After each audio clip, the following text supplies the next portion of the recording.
dear students. So நம்ம என்ன topic நம்ம பார்த்துட்டு இருக்கோம்? British rule in India. British வந்து எப்படி நம்மள கொஞ்சம் கொஞ்சமா ஆக்குபை பண்ணி நம்மள வந்து அவங்க கண்ட்ரோல்ல வச்சு ரூல் பண்ண ஆரம்பிச்சாங்க அப்படின்றத பத்தி தான் பார்த்துட்டு இருக்கோம்.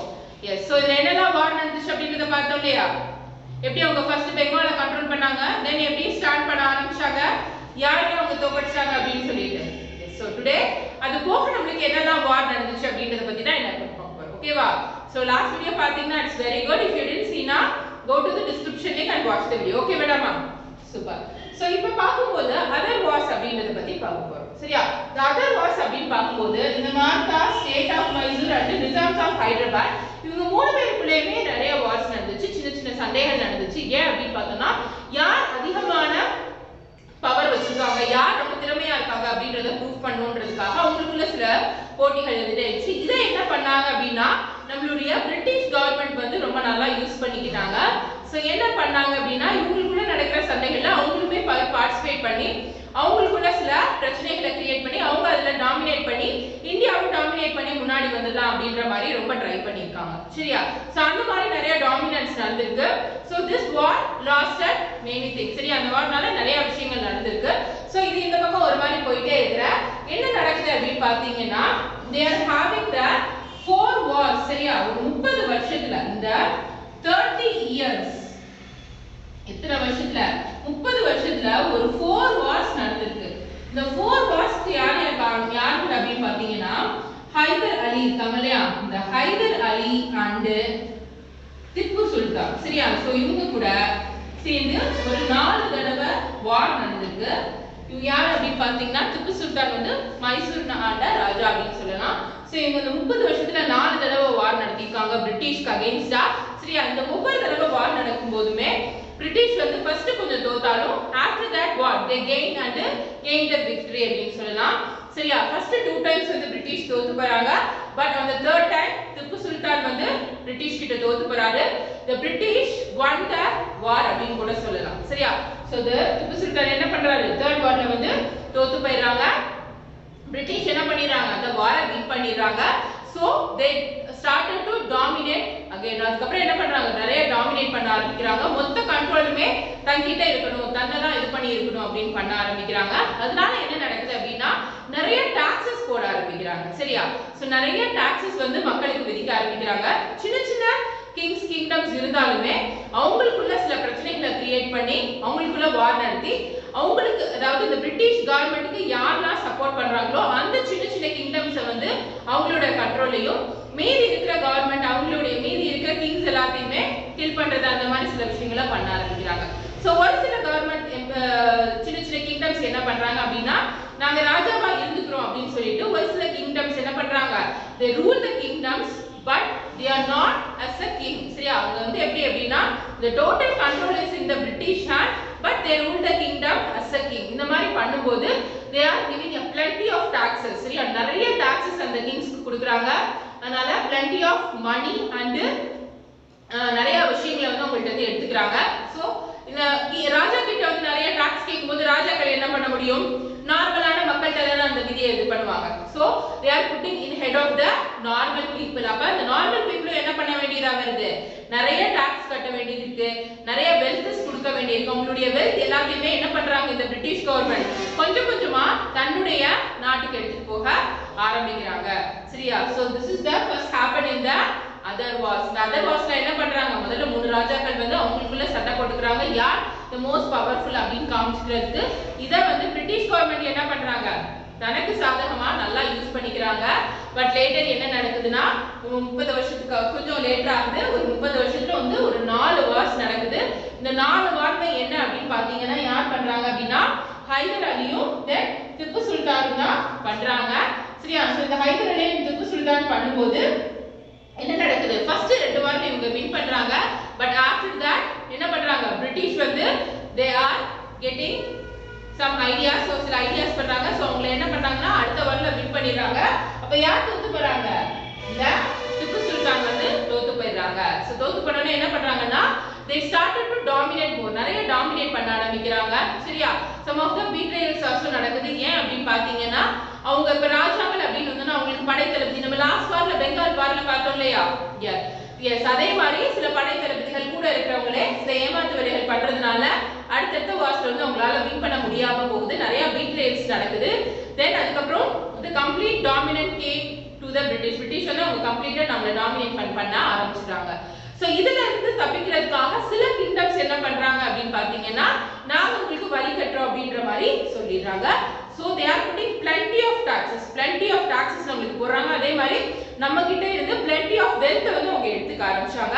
So இது என்ன பண்ணுச்சு அப்படின்னு பாத்தீங்கன்னா, normal people's உடைய தலையில தான் விழ ஆரம்பிக்குது. So they are very disappointed on this government அப்படின்னு கூட சொல்லலாம். இது என்னது first இந்த other wars-ல நடக்குது. அடுத்து நம்ம பார்க்கும்போது explanations in India அப்படின்னு சொல்றாங்க and other resources. சரியா? என்னதுடாமா? exploitation of Indians and their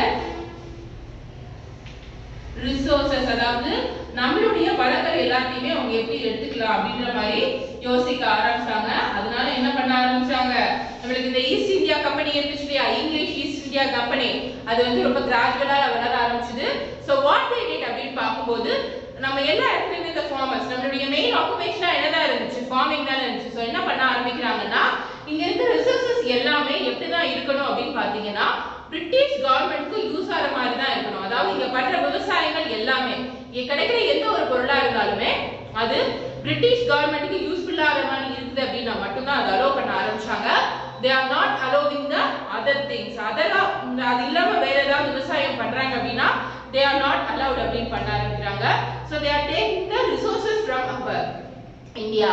சில farmers வந்து ரிசோர்சஸ் எடுத்துக்க ஆரம்பிச்சாங்க, நிறைய ரிசோர்சஸ் திருட ஆரம்பிச்சாங்க. அவங்களுக்கு தேவையானதை மட்டும் தான் விளைய வைக்கணும், மேற்பட்டு வேற எதையும் விளைய விடல. இன்கேஸ் அந்த ஃபார்மர்ஸ்க்கு ஏதாவது ஒரு நேச்சுரல் காசஸ்னாலயோ இல்ல ஏதோ ஒரு ப்ராப்ளம்னால if they can't pay the debt அப்படினா வந்து என்ன பண்ண ஆரம்பிச்சாங்க, they put more tax on them. உங்களுக்கு இன்னும் நிறைய வரிகளை விதிக்க ஆரம்பிச்சு உங்களை ரொம்ப டாமினேட் பண்ண ஆரம்பிச்சாங்க. அதே மாதிரி நம்ம ஃபார்மர்ஸ்ல இருந்து வாங்குறது வந்து ரொம்ப ரொம்ப லோ பிரைஸ்ல தான் வாங்கி ஒரு ஹையான மார்க்கெட்ல அவங்க சேல் பண்ணும்போது ஹை பிரைசஸ்ல தான் வெளியே வந்து சேல் பண்ண ஆரம்பிக்கிறாங்க. சரி, இப்படிதான் இருக்குது அப்படின்னு பார்க்கும்போது at least when they are joining into the government, அந்த கவர்மெண்ட்ல ஒரு ஜாப்ல வந்து ஜாயின் பண்ணோம்னா it will be little relief அப்படின்னு பார்க்கும்போது when the Indian peoples are joining in the government of British, they are allowed in a small categories. அதாவது என்னது, இப்போ இந்தியன் கவர்மெண்ட் நம்மளுடைய மக்கள் வந்து இந்தியால இருக்கிறவங்க வந்து இந்த பிரிட்டிஷ் கவர்மெண்ட்லயோ ஏதோ ஒரு கவர்மெண்ட் ஜாப்ல ஜாயின் பண்றாங்கன்னா உங்களுக்கு யாருக்குமே என்ன பண்ணல, ஒரு ஹை போஸ்ட் வந்து எதுலயுமே கொடுக்கல. ஒரு ஆர்மிலயோ இல்ல ஒரு ஜுடிஷியரிலயோ ஒரு செக்யூரிட்டிலயோ எதுலயுமே என்ன பண்ணலவங்க ஒரு ஹை பொசிஷன் அவங்க கொடுக்கிறதுக்கு அலோவ் பண்ணவே இல்ல. they all kept them in the very low cadre. ரொம்ப லோ கேடர்லயே வச்சு இவங்க இந்த லெவல்ல தான் வச்சிருக்கணும், இதுக்கு மேல நெக்ஸ்ட் ஸ்டெப் இவங்க போகவே கூடாது அப்படின்றதுல ரொம்ப வந்து தீவிரமா இருந்தாங்க. we didn't get any proper satisfied. அதாவது நம்மள satisfy பண்ற மாதிரியே நம்மளுக்கு தேவையான எந்த ஒரு விஷயத்தையுமே என்ன பண்ணல, they are not ready to satisfy the Indian people. they want to dominate us. அவங்க நம்மள டாமினேட் பண்ணி நம்மள எப்படி ரூல் பண்ணலாம் அப்படின்றத மட்டும் தான் அவங்க யோசிச்சாங்களே தவிர நம்ம மக்களுக்கு தேவையான எதையுமே பண்ணணும்னு என்ன பண்ணல இந்த பிரிட்டிஷ் கவர்மெண்ட் எதுவுமே யோசிக்கல. சோ அப்பதான் ஒரு வார் வந்து கிரியேட் ஆகுது. that is the revolt of 1857. சரியா? சோ இந்த ரிவோல்ட் என்னது அப்படின்னு பாத்தீங்கன்னா, நமக்கு பிரிட்டிஷ் கவர்மெண்ட் மேல இருக்கிற இந்த டிசப்பாயின்ட்மென்ட், நமக்கு பிடிக்காத, அவங்க ரொம்ப நம்மள வந்து டார்ச்சர் பண்ணாங்க, ரொம்ப அடிமைப்படுத்தி வச்சிருந்தாங்க இல்லையா. சோ இதன் விளைவா வந்து என்னன்னா ஒரு ரிவோல்ட் ரோட்னா என்னன்னா ஒரு புரட்சி மாதிரி ஒன்று நடக்குது. எப்ப அப்படின்னு பாத்தீங்கன்னா 1857ல. சோ இது என்ன பண்ணுது அப்படின்னா, இங்கிலீஷ் ஈஸ்ட் இந்தியா கம்பெனி வந்து நம்ம கிட்ட இருந்து நிறைய விஷயங்களை எடுத்துட்டு போறாங்க, நம்மளுடைய ரிசோர்சஸ் எல்லாத்தையுமே சுரண்டுறாங்க. But they are not helping our people அப்படின்ற சிச்சுவேஷன் வருது. சோ இந்த 30 வருஷமா 4 வார் நடந்து நிறைய வந்து ராஜாக்கள் வந்து ஃபைட் பண்ணாங்க இல்லையா, ஹைதர் அலி அவங்க பார்த்தோம் இல்லையா, திப்பு சுல்தான். சோ அவங்கள அடுத்து தொடர்ந்து அதுக்கப்புறம் சில சோல்ஜர்ஸ், சில கிங்ஸ், சில குயின்ஸ் வந்து என்ன பண்ண ஆரம்பிச்சாங்க, பிரிட்டிஷ் கவர்மெண்ட்டுக்கு எதிராக வார் ஆரம்பிக்கிறாங்க. அதுதான் இந்த ரிவோல்ட் இன் 1857. அது என்னன்னா யார் யாருன்னு பார்க்கலாமா? உங்க புக்ல பேஜ் நம்பர் 234ல இருக்கு. சரியா? சோ இது யாரெல்லாம் ஆரம்பிக்கிறாங்க அப்படின்னா, இந்த வாரை தான் என்ன சொல்லியிருக்காங்க அப்படின்னா ஃபர்ஸ்ட் வார் ஆஃப் இண்டிபெண்டன்ஸ் அப்படின்னு சொல்றாங்க. ஃபர்ஸ்ட் வார் ஆஃப்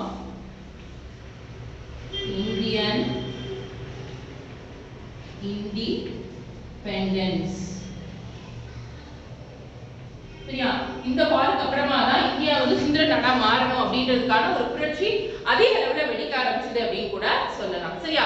சோ இந்த வார் யாரெல்லாம் ஃபர்ஸ்ட் ஸ்டார்ட் பண்றாங்க அப்படின்னு பார்க்கலாமா? சோ அந்த மாதிரி பார்க்கும்போது மங்கள் பாண்டிய அப்படின்ற ஒரு சோல்ஜர் இந்தியன் ஆர்மில இருக்காரு. அவர் தான் வந்து இது ஸ்டார்ட் பண்றாரு. தென் அவங்க கூட வந்து ராணி லக்ஷ்மி பாய். சரியா? he ruled the Jhansi. ஜான்சினுடைய ராணியா ராணி லக்ஷ்மி பாய் இருக்கிறாங்க. அவங்க வந்து இது பண்றாங்க. தென் Kanwar Singh the lord of பீகாருடைய அரசர். தென் பேகம் ஹசரத் மஹால். அவங்க யார் அப்படின்னு பாத்தீங்கன்னா நம்ம ஒரு கிங் பார்த்தோம், நம்மளுடைய ஒரு ஸ்டேட் பார்த்தோம் இல்லையா, அவத் அப்படின்றது அவங்களுடைய அந்த நவாப் அவத்னுடைய வைஃப் அவங்க. Then Nana Sahib the marathon chief and the டார்கிட் Tope a loyal soldier of Nana Sahib. சரியா? சோ இவங்க எல்லாரும் சேர்ந்து என்ன பண்ண ஆரம்பிக்கிறாங்க, இந்த பிரிட்டிஷ் கவர்மெண்ட்டுக்கு எதிராக இந்த ரிவோல்ட்ல நிறைய வந்து ஃபைட்ஸ் பண்ண ஆரம்பிக்கிறாங்க. எப்போ 1857ல. பட் அன்பார்ச்சுனேட்லி இந்த ஃபைட் வந்து ரிவோல்ட் வந்து சக்சஸ் ஆகல. the british government won this. அவங்க தான் ஜெயிக்கிறாங்க. பட் வாட் ஹேப்பன் அப்படின்னு பார்க்கும்போது இந்த இங்கிலீஷ் ஈஸ்ட் இந்தியா கம்பெனி அப்படின்றது ஒன்று நம்மள ரூல் பண்ணிட்டு இருந்துச்சு இல்லையா, அது போய் டைரக்டா குயின் எலிசபெத் இருக்காங்க இல்லையா, குயின் எலிசபெத், குயின் எலிசபெத் இல்ல குயின் விக்டோரியா. யார் அப்படின்னு பார்த்தோம்னா குயின் விக்டோரியா வந்து நம்மள டைரக்டா ரூல் பண்ண ஆரம்பிக்கிறாங்க. அவங்க என்ன பண்ணிடுறாங்க, எம்பரர் ஆஃப் இந்தியா அப்படின்னே வந்து சொல்லிடுறாங்க. சரியா? சோ இந்த வார் இந்த ரெவால்ட்க்கு அப்புறம் என்ன பண்றாங்க, நிறைய வந்து சேர்ந்து நிறைய ஃபைட் பண்றாங்க. இந்த ஃபைட்னால என்ன நடக்குது, அவங்க பிரிட்டிஷ் வந்து இந்த இங்கிலீஷ் ஈஸ்ட் இந்தியா கம்பெனி அப்படின்றத வந்து க்ளோஸ் பண்ணிட்டு டைரக்டாவே அவங்களுடைய ராணியான குயின் விக்டோரியாவை இங்க எம்பரர் அப்படின்ற மாதிரி பிரகடனப்படுத்துறாங்க. அதாவது இவங்க தான் ராணி, இந்தியா இவங்களோட கண்ட்ரோல்ல தான் எல்லாமே இருக்கணும் அப்படின்ற மாதிரி சொல்லிடுறாங்க. சரியா? So this all control came to the Queen Victoria, sorry Queen Elizabeth இல்ல, Queen Victoria கீழ எல்லா கண்ட்ரோலுமே வந்துருது. ஓகேவா? so she is the emperor of India அப்படின்னு சொல்லிடுறாங்க. எப்போ இந்த ரிவோல்ட்க்கு அப்புறமா. சரியா? so this is how the Indian has come under the British rule. சரியா? இந்த மாதிரி தான் சின்ன சின்ன விஷயங்கள் மூலமா சின்ன வார்ஸ் மூலமா வந்து பிரிட்டிஷ் வந்து இந்தியாவை கண்ட்ரோல் பண்ண ஆரம்பிச்சது. so the first independent war அப்படின்றது எப்ப நடந்துச்சு அப்படின்னு பாத்தீங்கன்னா 1857ல. அதுக்கு அப்புறமா தான் நம்ம இன்னும் அடிமையா இருக்க கூடாது, ஏன்னா நம்ம மக்களை வந்து அவங்க ரொம்ப இது பண்றாங்க, நம்மளுடைய மக்களுக்கு தேவையான எந்த ஒரு விஷயத்தையுமே அவங்க பண்ணல அப்படின்னு சொல்லிட்டு அதுக்கு அடுத்தடுத்து வந்து நிறைய பேர் வந்து நிறைய ஃபைட் பண்ணி நம்ம வந்து இண்டிபெண்டன்ஸ் கண்ட்ரியா சேஞ்ச் ஆனோம். ஓகேவா? சோ இது புரிஞ்சதாமா? Yes. So this is the British rule India. இப்படிதான் பிரிட்டிஷ் நம்ம நாட்டுக்குள்ள ஒரு வணிகம் பண்றதுக்காக வந்து just they came into our country for the trading business. trading பண்றதுக்காக வந்து they started to rule us. சரியா? சோ இந்த மாதிரி தான் வார்லாம் நடந்துருக்கு. சரியாடா? புரிஞ்சுதா உங்களுக்கு? சூப்பர். சோ இதோட உங்களுக்கு வந்து பிரிட்டிஷ் ரூல் இந்தியா அப்படின்ற லெசன் ஓவர் ஆயிடுச்சு. நம்ம அடுத்து வந்து new term new lesson new சாப்டர்ல பார்க்கலாம். Okay madam? பை.